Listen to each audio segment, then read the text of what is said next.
जो मैंने फैसला किया अब ये कि हमने अब इस निजाम का हिस्सा नहीं रहना। मैं अपनी सारी चीफ मिनिस्टर्स अपनी पार्लियामेंट्री पार्टी से अब मिलूंगा और हमने फैसला किया है कि हम सारी असेंबलियों से निकलने लगे हैं। सूबाई असेंबलियों से निकलने का फैसला, कप्तान ने सरप्राइज दे दिया। इस पार्लिमानी निजाम का हिस्सा नहीं रहेंगे। हकीकी आज़ादी मार्च से खिताब में कहा, चीफ मिनिस्टर्स और पार्लिमानी पार्टियों से मुशावरत के बाद असेंबलियां छोड़ेंगे। इस्लामाबाद ना जाने का फैसला किया है क्योंकि वहां तबाही है। इमरान खान ने अवाम से हल्फ भी लिया। अफसोस से कहना पड़ता है, इदारे पुरानी गलतियों से क्यों नहीं सीखते। इमरान खान कहते हैं पंजाब में हमारी हुकूमत है लेकिन पुलिस बेबस है। पुलिस वाला कहता है किसी और को बिठा दें, दस्तखत नहीं कर सकता। बतौर साबिक वज़ीर-ए-आज़म खुद पर हमले का मुकदमा दर्ज नहीं करा सका। मजीद कहा, वजीराबाद में शहीद मौज़म को शूटर ने गोली नहीं मारी थी। मौज़म को वो गोली लगी जो शूटर को मारनी थी, जैसे लियाकत अली खान के कातिल को कत्ल किया गया था।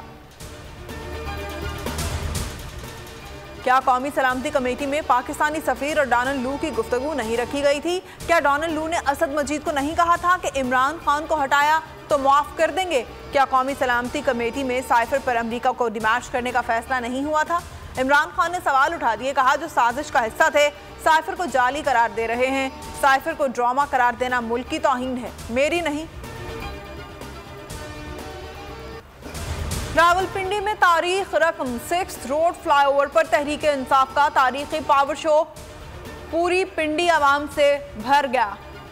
हर तरफ आवाम ही आवाम, पार्टी परचमों की बहार। नजम शिराज और अबरारुल हक ने तराने गाकर आवाम का लहू गरमाया। इमरान खान बैसाखी के सहारे जलसागाह पहुंचे।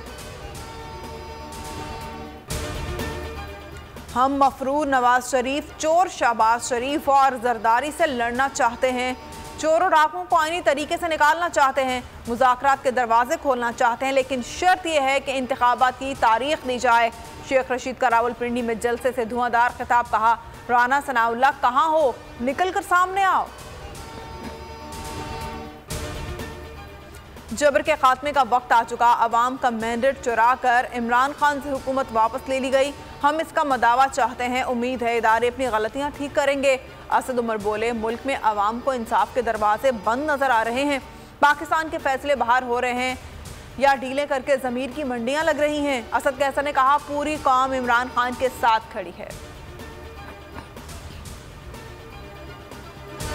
3 लोगों ने इमरान खान पर हमला कराया। उन तीनों अफराद के खिलाफ FIR क्यों दर्ज नहीं की जा रही?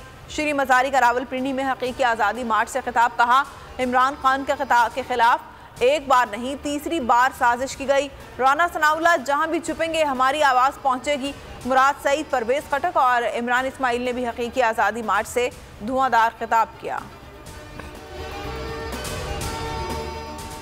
हकीकी आज़ादी मार्च की पल पल की खुसूसी कवरेज, बोल न्यूज़ की सबसे बड़ी ट्रांसमिशन, सबसे बड़ा पैनल, सबसे बड़ी टीम मैदान अमल में मसरूफ।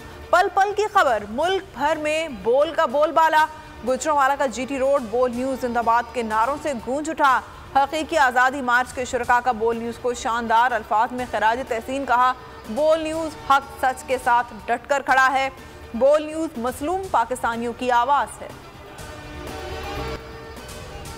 और फीफा वर्ल्ड कप में सनसनीखेज मुकाबले, ऑस्ट्रेलिया ने ट्यूनिस को 1-0 से शिकस्त दी। पोलैंड ने सऊदी अरब को 2-0 से हरा दिया। फ्रांस और डेनमार्क के दरमियान मुकाबला शुरू। अर्जेंटीना और मैक्सिको का टाकरा रात 12 बजे होगा।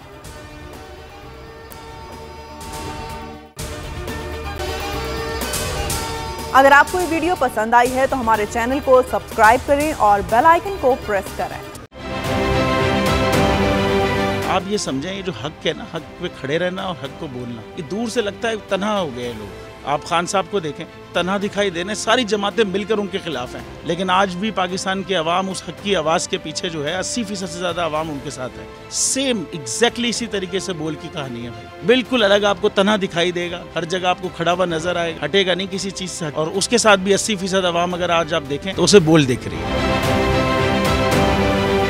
जाली केस है ना, ये हम पे उस वक्त बनाए गए थे जब हुकूमत यही थी, इन्हीं लोगों की हुकूमत थी ना। और ये जाली केस, इनको मैं नहीं कह रहा इस केस को जाली केस, इनको पाकिस्तान में क्या पूरी दुनिया में एक ऐसा शिकायत कुंदा नहीं मिला, एक ऐसा कंप्लेनेंट नहीं मिला जिसने ये कहा हो कि हमारे साथ फ्रॉड हुआ है। तो ये खुद ही बन गए कंप्लेनेंट और ये खुद ही इन्होंने खुद ही इन्वेस्टिगेशन की, उसकी खुद ही तफ्तीश भी की, यानी कि कंप्लेनेंट भी है, इन्वेस्टिगेशन ऑफिसर भी है। और इन द एंड इन्होंने फिर उसके बावजूद ये कोर्ट में जमा कराया कि जी ये केस जाली केस था और इसमें किसी किस्म जो कुछ एग्जैक्ट कर रहा था सब लीगल। ये मेरी बात नहीं है, ये इनके इन्वेस्टिगेशन ऑफिसर की बात है।